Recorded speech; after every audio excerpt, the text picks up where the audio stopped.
Great afternoon from SpaceX headquarters here in Hawthorne, California. It is Thursday, November 15th, just after 12:30 p.m. here on the West Coast, and just after 3:30 p.m. local time in Florida. And welcome to today's launch of the S-HALE-2 satellite for our customer, S-HALESat. You are looking at a live view of the Falcon 9 at Launch Complex 39A as it awaits its 3:46 p.m. Eastern Time launch from Kennedy Space Center. My name is Brian, and I'm a software engineer here at SpaceX. And today's mission will be SpaceX's 18th launch this year and the 12th flight-proven booster to fly in 2018 alone. After stage separation, we do plan to land the first stage back on our drone ship named Of Course I Still Love You, which is currently stationed just off the coast in the Atlantic Ocean. If successful, this will be SpaceX's 31st booster recovery. Today's launch window opens at 3:46 p.m. Eastern Time, and it closes at 5:29 p.m. Eastern Time. But we are aiming for the top of the window with the clock at T-minus 13 minutes or so and counting. Thank you, Brian. My name is Shiva. I'm an integration and test engineer here at SpaceX, and I want to discuss our launch vehicle, the Falcon 9. It's a two-stage orbital-class liquid bipropellant rocket. Now, fully assembled, the Falcon 9 is over 70 meters tall. That's longer than the wingspan of a Boeing 747 aircraft.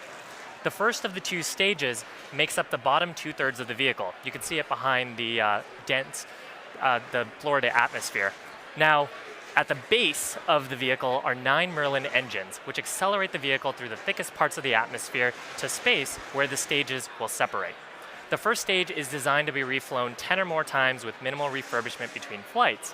And in fact, this is a flight-proven first stage, which previously launched the Telstar 19 Vantage spacecraft last July. It'll be attempting its second recovery today. Now, as I alluded to earlier, about 2.5 minutes into the launch, the second stage of the vehicle will separate using a pressure-driven mechanical system. The second stage will then ignite its single high-efficiency Merlin vacuum engine, or MVAC, to carry S-HALE-2 to a geostationary transfer orbit, or GTO. At the very top of the vehicle, to protect us from the forces of friction and drag from the Earth's atmosphere and the heating that comes from the vehicle, the S-HALE-2 satellite is safely encapsulated in our 5-meter diameter payload fairing. It's that nose cone structure at the very tip of the rocket. Once we're out of the Earth's atmosphere, the fairing halves will jettison back to the planet, but we won't attempt to recover them today as our fairing recovery vessel, Mr. Steven, is on the West Coast. Finally, this large white truss structure that you see on the side of the vehicle is called our transporter erector, or TE. As the name suggests, it rolls the Falcon 9 to the launch pad and raises it to the vertical position. It also provides critical electrical power, launch fluids, and ground communication to the satellite and Falcon 9 until the vehicle switches to its internal power. The TE will retract slightly at liftoff, clearing the way for Falcon 9's ascent. So Falcon 9 rolled out to the pad in a horizontal configuration on that T that Shiva just mentioned, and it was mated to the S-HALE-2 payload at that point.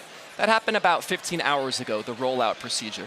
About 6 hours after rollout, we went vertical into the configuration that you see on your screen now. Now, in this final configuration for flight, the launch director then gives a go or no-go pull to begin the prop loading procedure, a very important milestone before we launch. That go or no-go pull was at T-minus 1 hour, and then we actually began loading propellants around 25 minutes ago at T-minus 35 minutes. Now, for our fuel, remember that Falcon 9 uses kerosene, or RP1, rocket propellant 1. For oxygen, for our oxidizer, we use liquid oxygen in the liquid phase. But in order to complete the fire triangle, we do need an igniter fluid, and for that, Falcon 9 uses something called TTEB. Now, you'll see that at T-minus 0 via that telltale green spark right before the rocket takes off. That's that TTEB, that igniter fluid. Now, regarding the status of the propellant load itself, fuel is nearly fully loaded on stage 1 and is full on stage 2. Liquid oxygen is about 80% or so on stage 1 and about 60% or so on stage 2. But once all the tanks are full, both stages will continue to be topped off with propellant until about T-minus 2 minutes. And we do that to keep the temperatures as cold as possible. The lower the temperature we can bring it to means it's a denser fluid, which allows us to fit more propellant into the same size tanks of that rocket.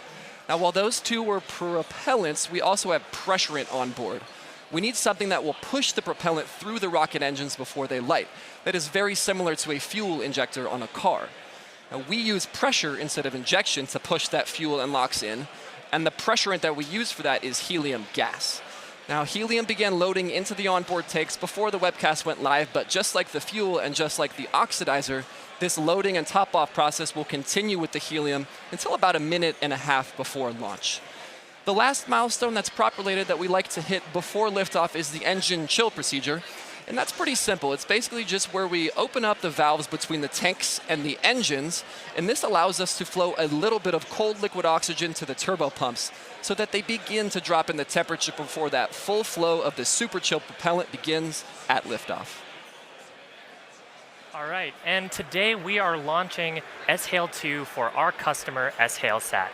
Now, with the success of SHALE-1, which entered service in December of 2013, demand for satellite services in the Middle East and the North Africa region has continued to grow.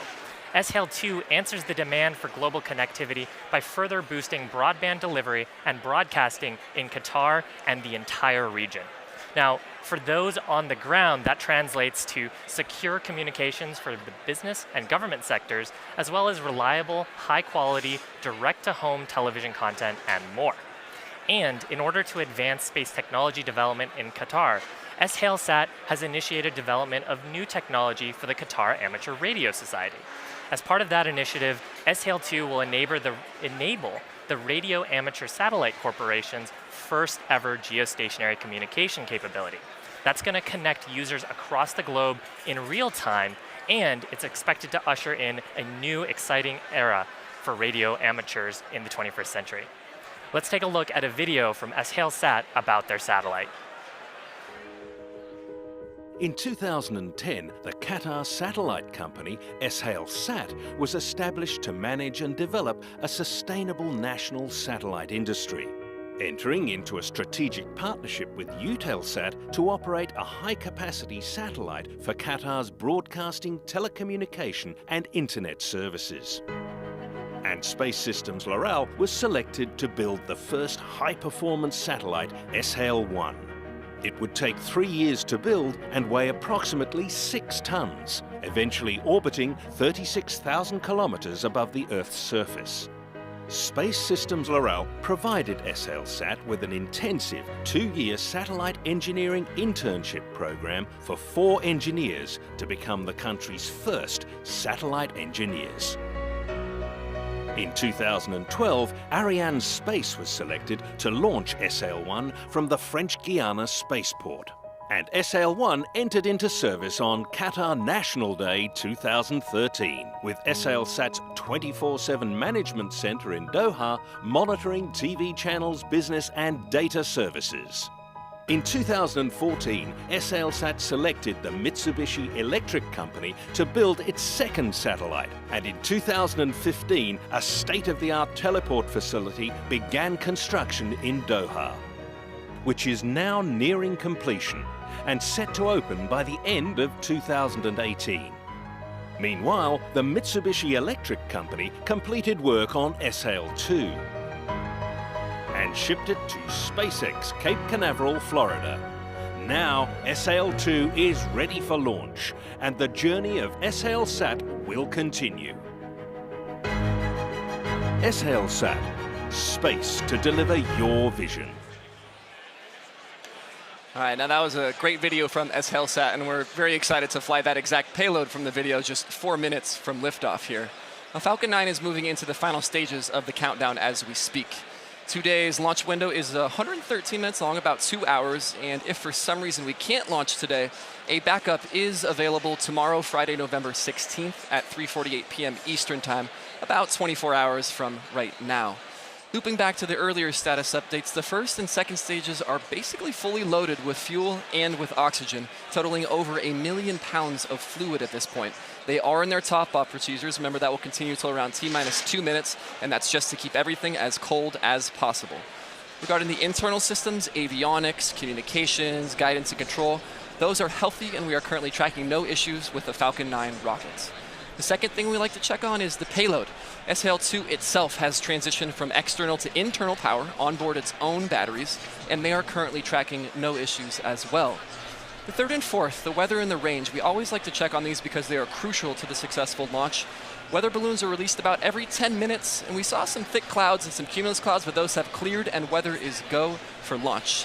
And that fourth item, the range, an ever important purpose. They have cleared the surrounding ground, water, and airspace, and they are go for launch as well. Now at this T-minus 60-second mark, as we come in a few minutes, it's a pretty interesting thing that happens. Listen in for the announcement that the Falcon 9 is in startup. Now that implies the vehicle state machine has transitioned to the place where all of the onboard flight computers have fully taken over the vehicle. There are no more humans in the loop at that point. So the onboard autonomy, the software that I enjoy working on, is in complete control of the vehicle. So that's a neat transition from the humans in the loop to the machines in the loop for the 60 seconds before launch. So as we near that T-minus 0 mark, let's listen into the terminal countdown nets.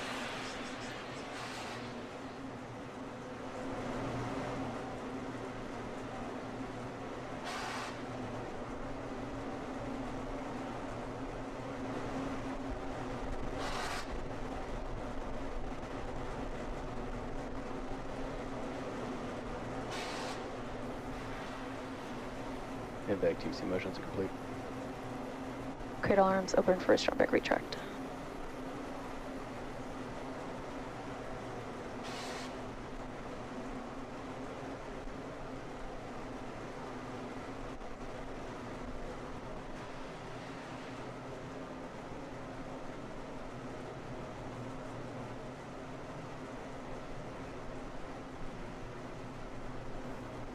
Pogo bleed verification. Stage 1 locks close up.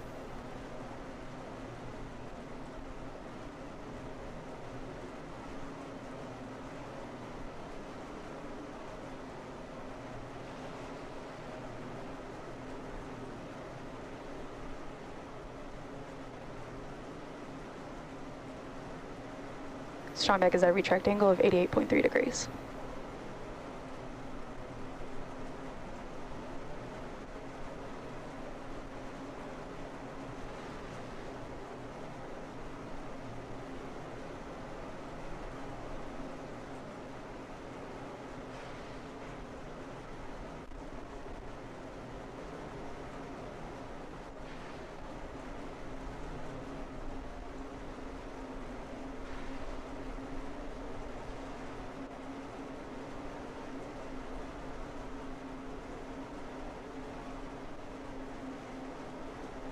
Stage 2 locks low complete.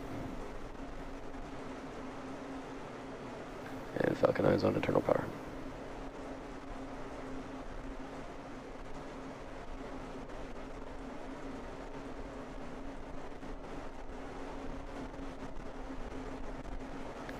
Ground gas closeout starting.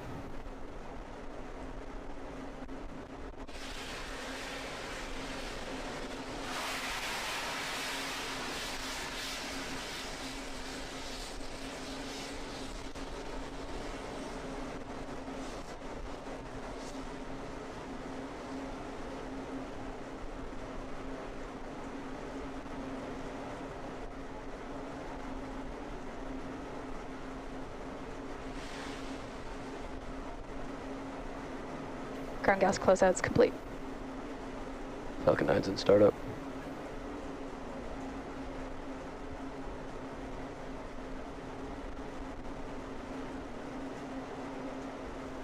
Stage 2 press per flight.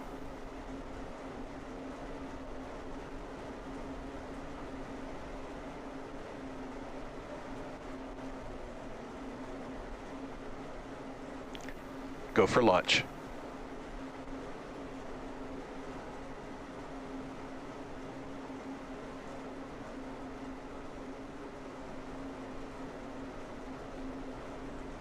Stage 1 coming up to startup pressures. It's 15 seconds. Falcon 9's configured for flight. 10, 9, 8, 7, 6, 5, 4, 3, 2, 1, 0. Ignition. Liftoff.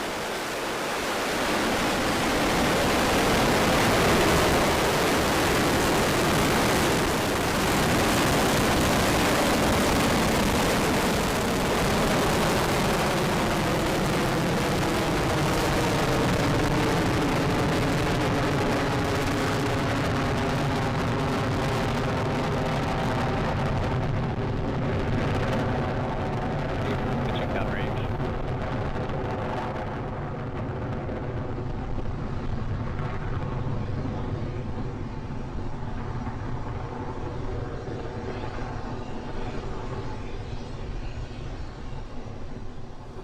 Power and telemetry Now nominal. we've had successful liftoff of the Falcon 9 vehicle as it carries Stage 1 SHALE propulsion 2 communication satellite to geostationary transfer orbit. Now we've cleared the towers and we are ascending. The next major milestone as we come up is max Q, that maximum aerodynamic pressure that the vehicle will experience as it goes through the thicker parts of the atmosphere. As we get higher, the density of the atmosphere decreases and there's less and less load on the vehicle. You should hear the call out for that soon.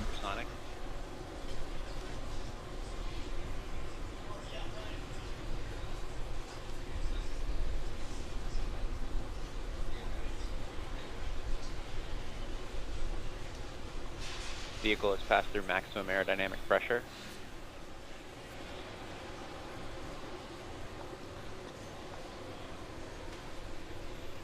And we've had max Q, so again, decreasing pressure on the vehicle as we continue to ascend through the thinner parts of the upper atmosphere. Now we're coming up on a sequence here where a few events will happen in very short succession. Those events are MECO, stage separation, and then SES-1. Those stand for MECO, main engine cutoff, stage separation, and then SES, which is second engine start number 1, the first of the 2 planned burns today. And those are, MECO is when we shut off the 9 Merlin engines of the first stage, and then once we've shut those down, we separate the 2 stages, and then once the stages are separated, the second stage engine, the Merlin vacuum engine, is exposed to space and it will begin burning. That will happen over the span of about 10 seconds, starting about 20 seconds or so from now. Again, main engine cutoff, stage separation, second engine start.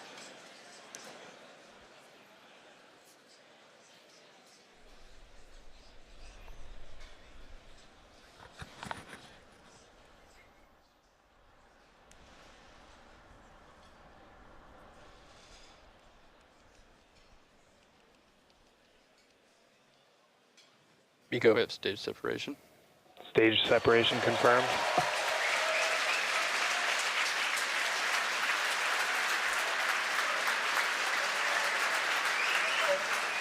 And back ignition.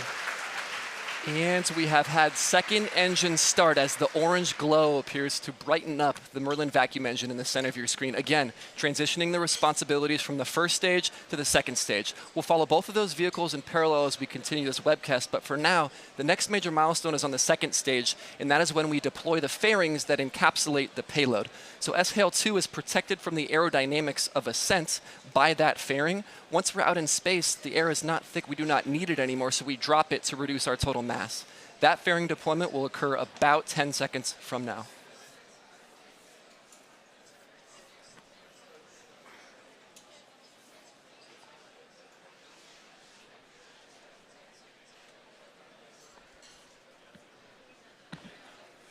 Fairing separation confirmed.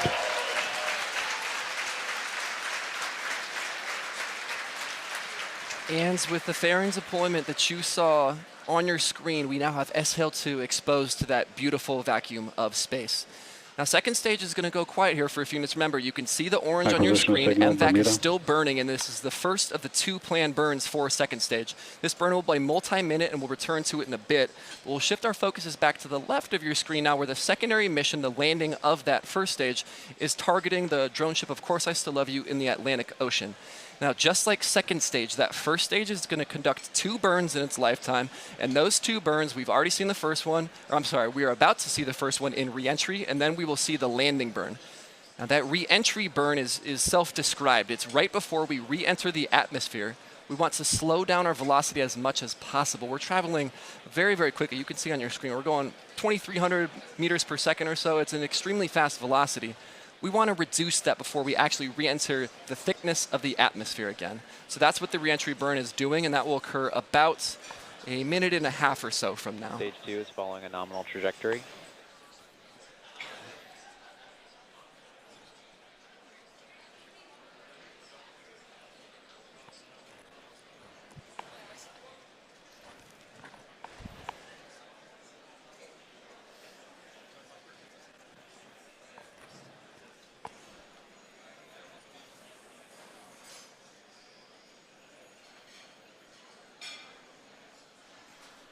Now, if you're just tuning in, we've had successful ascents of the 2 stages. They have separated. Second stage is continuing on with SHALE 2.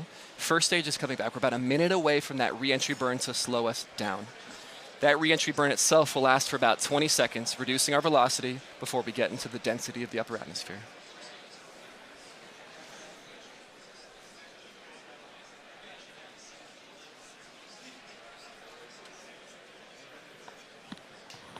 few seconds away now. It's interesting to note, as you can see on the left side, we are actually engines facing the incoming air. So we're going engine first, and that's why the burn does slow us down.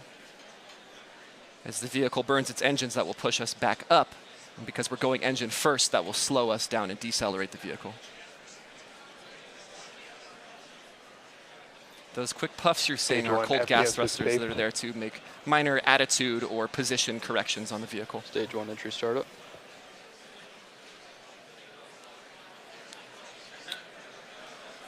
And that footage is being sent down from onboard cameras in space. So you can see through the choppiness there that the entry burn has started. Remember, 20-second burn in total for the reentry.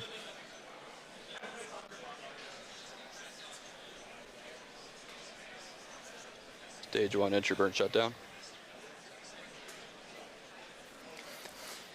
And the entry burn has concluded. As you can see the exhaust there on the left side. Now we're going to go into the second of the two planned burns, the landing burn soon. But it's worth noting that we'll have a very short sequence here as well. While the landing burn is occurring, second stage is going to conclude its first of two burns. So you'll see the landing burn start on the left side of your screen, and then you'll see the second stage stop firing on the right side of your screen. And then about 20 seconds after, you'll see the left stage hopefully come down with 0 velocity on the surface of the drone ship. Landing burn start. SECO number 1, landing burn conclusion.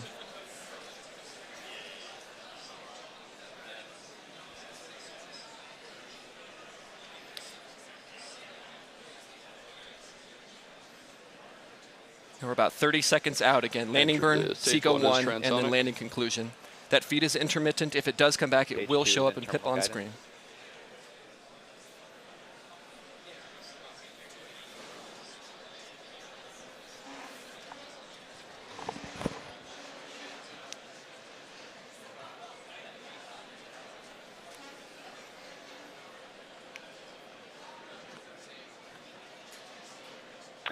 Stage 2 FTS is saved.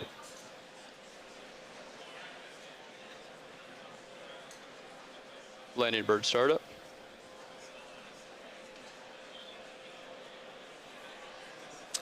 And there was SECO. You caught it at the very end there. Don't know exactly what's happening with the landing, but we'll report back for that as soon as we have information. But you saw that blip there at the end where SECO 1, second engine cutoff number 1, did occur, where the second stage stopped firing. We're going to check some data and tune in on first stage here in a second. Nominal orbital insertion. All right, landing shut down.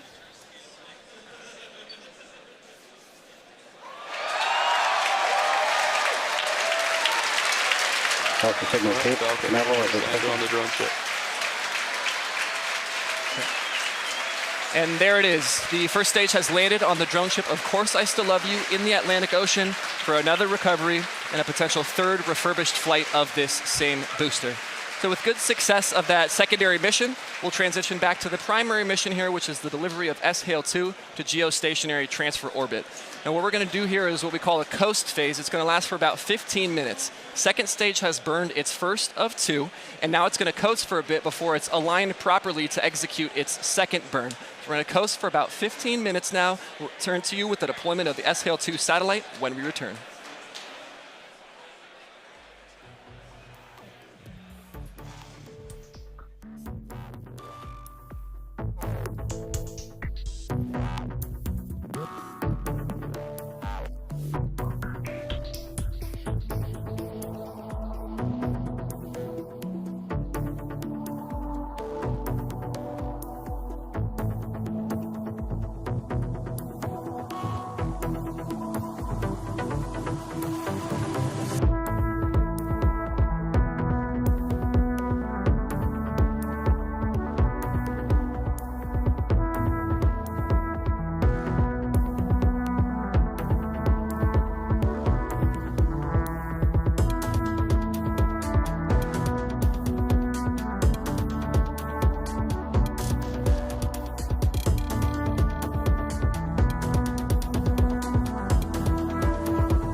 Bermuda as expected.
acquisition signal, Gabon.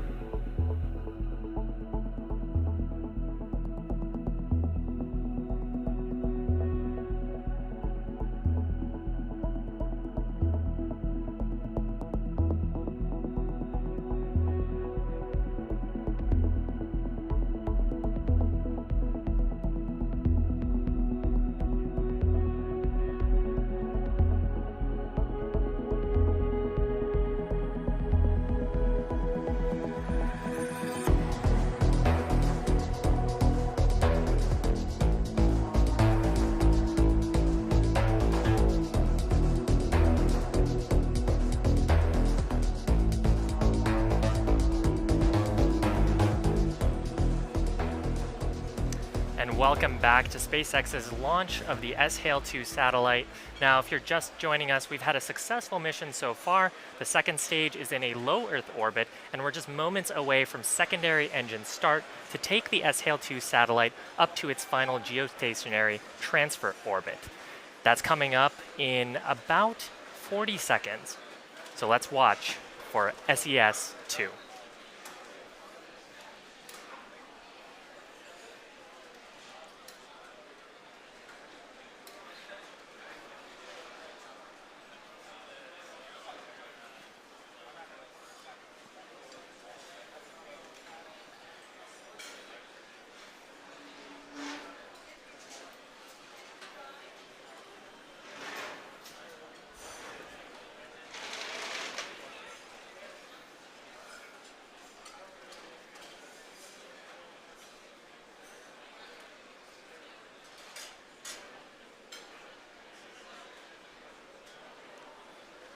Second engine start. And we've had second engine start number 2 as that Merlin vacuum engine relights, which is not an easy feat to do out in space, to relight a vacuum engine like that. Now this burn will last for a little bit under a minute in total.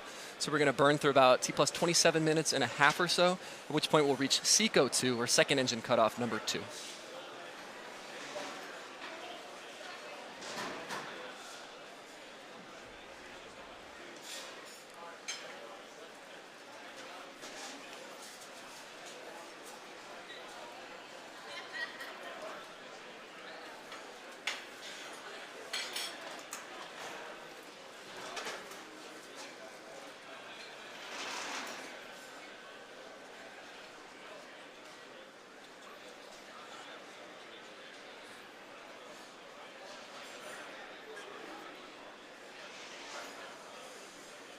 And then cut off. And second stage has concluded its second and final burn for that second stage as it delivers SHALE-2 to geostationary transfer orbit. Now what's going to happen here is we're going to coast for another 4 or 5 minutes or so, just like we coasted between first and second.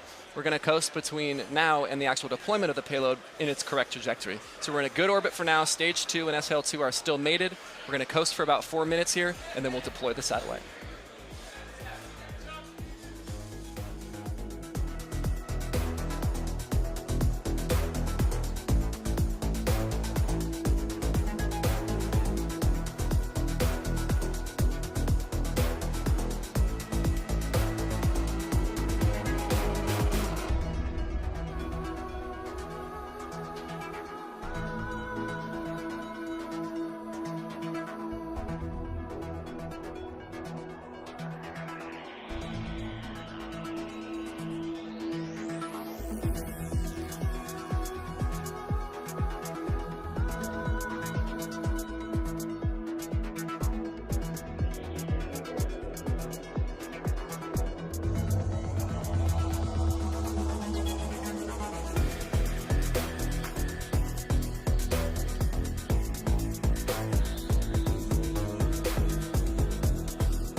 Acquisition of signal, South Africa.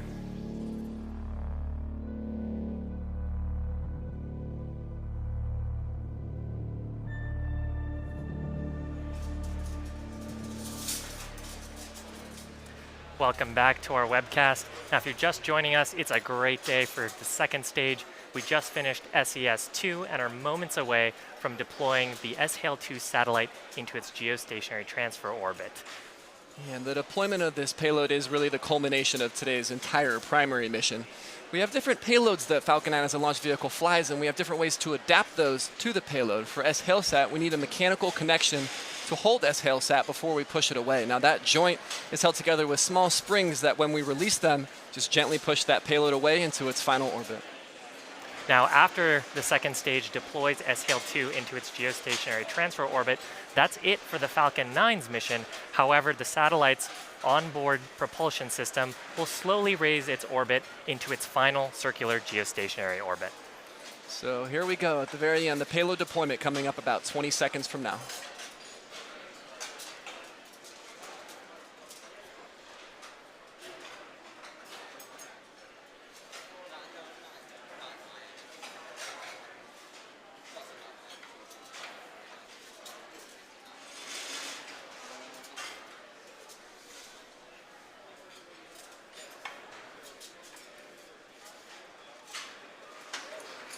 Spacecraft separation confirmed.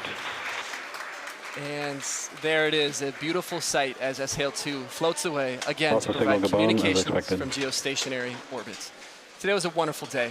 We'd like to extend a great thanks to our customer, SHALE-SAT, for entrusting us with today's mission. And surprisingly, SpaceX's first mission ever to be attempted in the entire month of November for the entire history of the company. Really exciting. So great day for us, great day for SHALE-SAT. We'd also like to extend our thanks to the manufacturer of today's satellite, the Mitsubishi Electric Company, as well as the 45th Space Wing for their range safety, and as always, the FAA for their licensing of today's launch.